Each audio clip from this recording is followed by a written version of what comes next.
Приватний сектор по вулиці Донецькій у Дніпровському районі. Через надмірну кількість вантажівок, які проїжджають тут, дорога уся в ямах. Глибина деяких сягає 10 сантиметрів.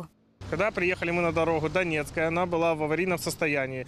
Находились глубокие ямы. У нас есть задания, техзадания, согласно техзаданий. С обрубкой краев все мы вырезаем и делаем ямочный ремонт.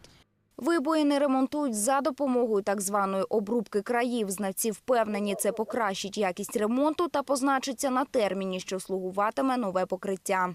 Берут яму по 10 сантиметров и ее окультурируют, чтобы не было повреждений. Потом убираем это все, грузим в мусоровоз, продуваем воздухом, мажем битумной эмульсией, укладываем асфальт. Обрубка краев, чтобы поврежденные края, что есть яма, убрать трещины, обрубаем, чтобы была окультурена красиво, а смола для сцепки с асфальтом.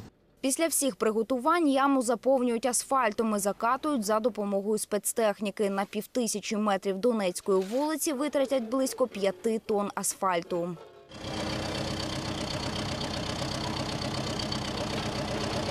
Спеціалісти запевняють, гарантія такого ремонту – 3 роки. Після Дніпровського району елуашівці працюватимуть у Хортицькому. Кажуть, що ямковий ремонт потрібен і там. Наталія Гордебакіна, Олексій Чернявський, телеканал ЗЕТ.